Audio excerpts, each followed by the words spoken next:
ಒಂದು ವಾರ ನಾನು ಹಾಸ್ಪಿಟ್ಲಲ್ಲಿದ್ದೆ. ಆದರೆ ನಮ್ಮ ಬರ್ಡ್ಸು ಎಲ್ಲ ಸತ್ತೋಗಿವೆ. ಸಖತ್ ಬೇಜಾರಾಯಿತು ನೋಡಿ. ಆಮೇಲೆ ನೋಡಿ ಅದು ಫುಡ್ಗೋಸ್ಕರ ಎಷ್ಟು ಕಷ್ಟಪಟ್ಟು ಸತ್ತಿದೆ. ಸಖತ್ ಬೇಜಾರಾಗ್ತದೆ. ನಮ್ಮ ಕಾಕ್ಟೇಲ್ ಚಿಕ್ಸ್ ಎಲ್ಲ ನೆಸ್ಟ್ ಔಟ್ ಆಗಿ ಈಚೆ ಬಂದಿದೆ. ನಮಸ್ಕಾರ, ಗುಡ್ ಮಾರ್ನಿಂಗ್. ಜೈ ಬ್ಯಾಡ್ರು ಅಮ್ಮ ಅಂತ. ಇವತ್ತು ಬೆಳಗ್ಗೆ ಬೇಗ ಎದ್ದು ಬರ್ಡ್ಗೆ ಫೀಡ್ ಹಾಕೋಕ್ಕೆ ಹೋಗ್ತಾಯಿದ್ದೀನಿ. ಇವತ್ತು ಸೊಪ್ಪು ಪಾಲಕ್ ಮತ್ತು ಕೊತ್ತಂಬರಿ ಸೊಪ್ಪು ಮಿಕ್ಸು.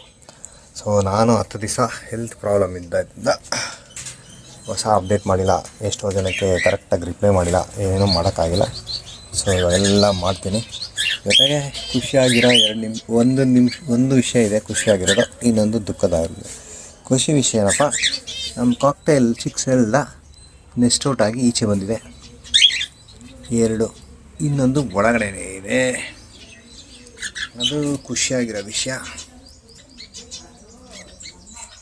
ನೋಡಿ ಎಷ್ಟು ಕ್ಯೂಟ್ ಆಗಿದೆ. ಸೊ ನೆಕ್ಸ್ಟು ಬೇಜಾರಾಗಿರೋ ವಿಷಯ ಏನಂದರೆ, ನಾನು ಇಲ್ಲದೇ ಇದ್ದಾಗ ಕರೆಕ್ಟಾಗಿ ಫೀಡ್ ಮಾಡೋಕ್ಕಾಗದೆ ನನ್ನ ಪಿಂಚಸ್ಸು ಒಂದು 5-6 ಬರ್ಡ್ಗಳು ಸತ್ತೋಗಿದೆ. ಸೊ ಅದು ಸಖತ್ತು ಬೇಜಾರಾಗ್ತಾಯಿದೆ ನನಗೆ. ಬಟ್ ಏನು ಮಾಡೋಕ್ಕಾಗತ್ತೆ. ನಾನು ಹವ ಅಂತ ಅಂದಾಗ ನಾನು ಸ್ವಲ್ಪ ಸ್ವಾರ್ಥಿಯಾಗಿ ನಾನು ಸೆಲೆಕ್ಟ್ ಮಾಡಬೇಕಾಯ್ತು. ಯಾಕಂದರೆ ಅವತ್ತು ಆ ಥರ ಇತ್ತು ಪರಿಸ್ಥಿತಿ.